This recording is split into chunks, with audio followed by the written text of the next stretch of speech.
I'm a mother as well as a housewife, like many other women. I have a son. His name is Yang. Fortunately, he is back to normal after a scary incident. That day, like any other day, Yang went to school and I stayed at home to cook. Even though many years had passed, everything reminds me of it. It was a very painful and sad memory.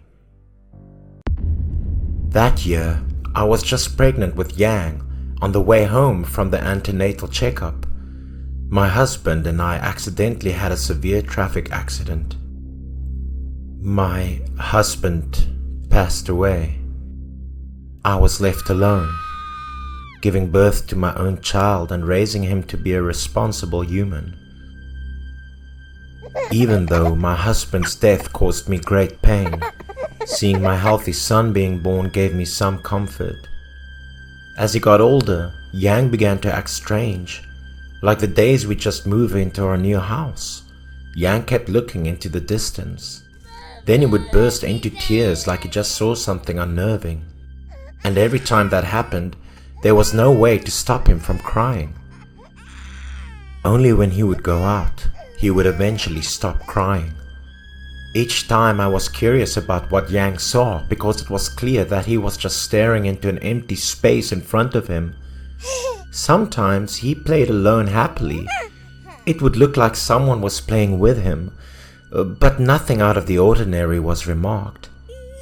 He seemed to be joking around and was very familiar with his imaginary friend.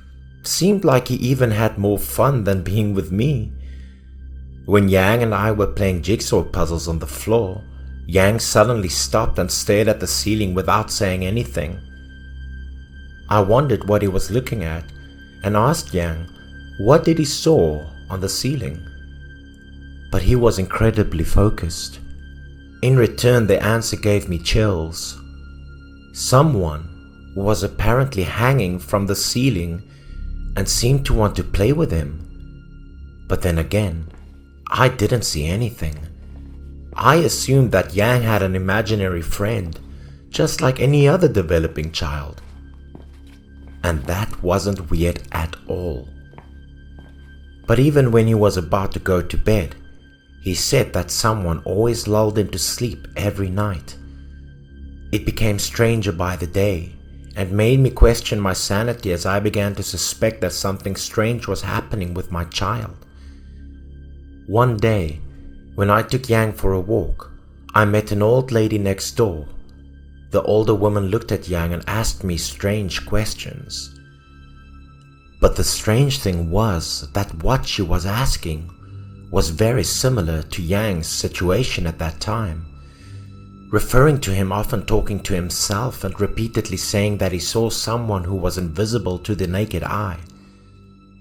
Suddenly, the older woman had a severe look on her face.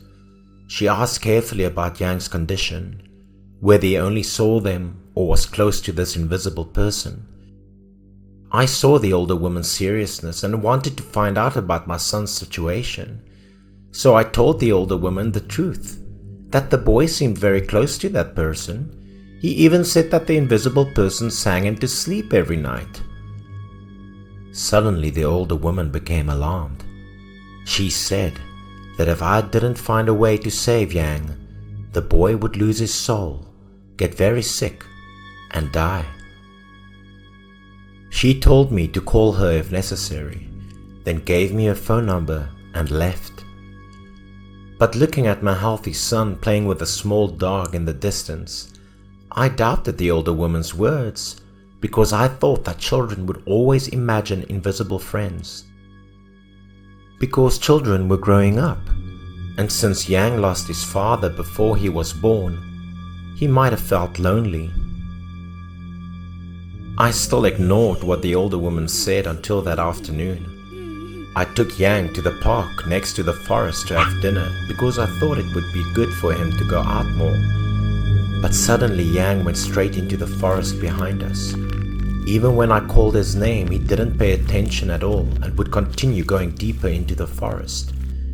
Feeling strange, I quietly followed Yang because I wanted to know what was happening to my child. A little way to the edge of the forest, Yang stopped, turned to look at me, and then began to say incomprehensible things.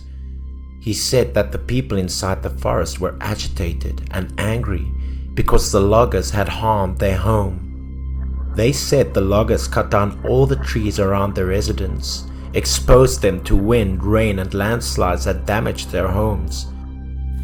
I looked into the forest, but didn't see anything out of the ordinary. I didn't understand what he was talking about either, so I comforted him and took him home.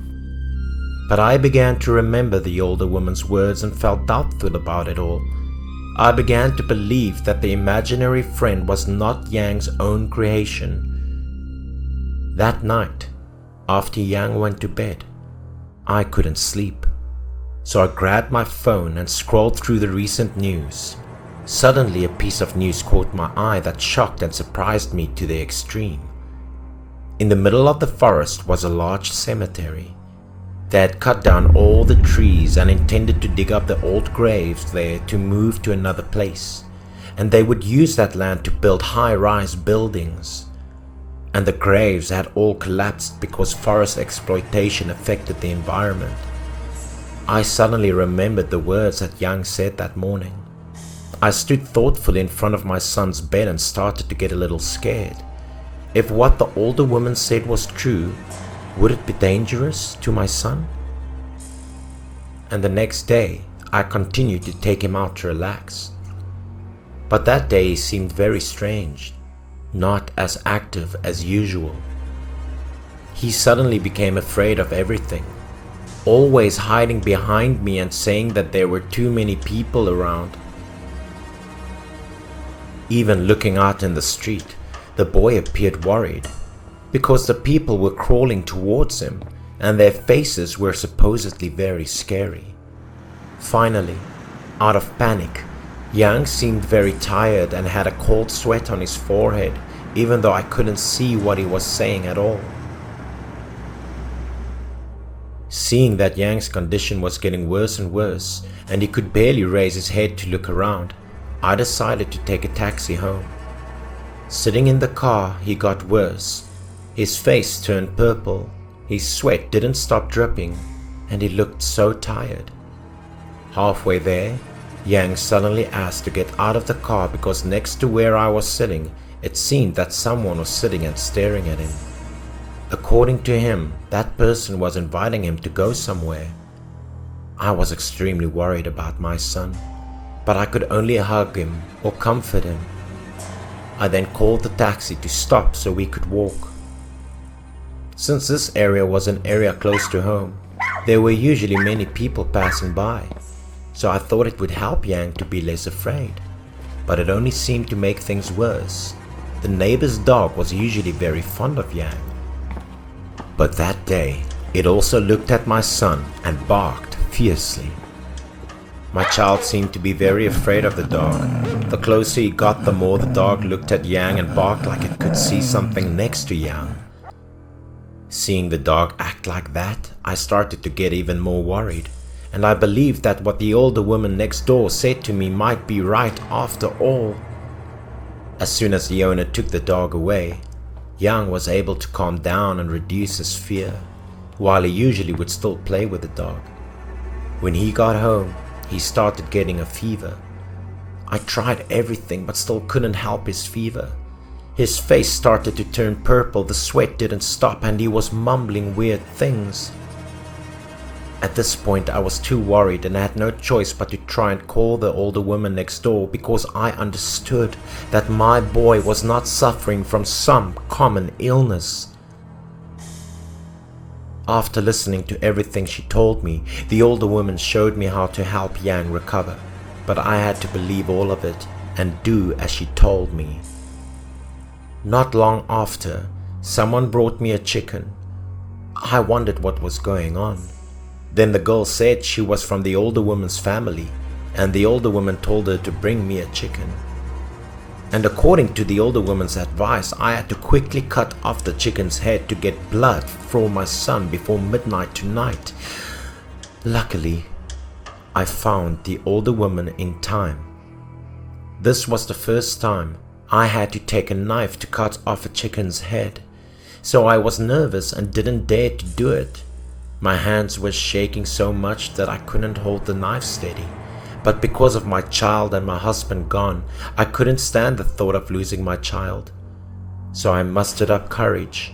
I closed my eyes and cut down hard on the chicken's neck. Its head was cut off and blood splattered everywhere. Blood splashed all over my face and eyes, but finally it was done. Then, as the older woman instructed me, I had to take a piece of a white towel, soak the chicken's blood with it, and cover Yang's eyes with it. Then I wrapped the white cloth around the boy's head. The boy suddenly felt much better. I was also happier, and as long as I left the cloth over his eyes after midnight, everything would be fine. So I encouraged him to keep going. After midnight, I removed the towel, and he seemed to be getting better. After some time, the boy returned to normal, and it seemed he could no longer see strange things or invisible people. But maybe because I got some chicken blood in my eyes that day, I also started seeing weird things. For example, when walking alone at night, I would always feel like someone was watching me from behind. And I also clearly saw some invisible people that Yang had seen before. I chose to ignore all of it, as if I didn't see anything, so my life would continue peacefully next to my son and his.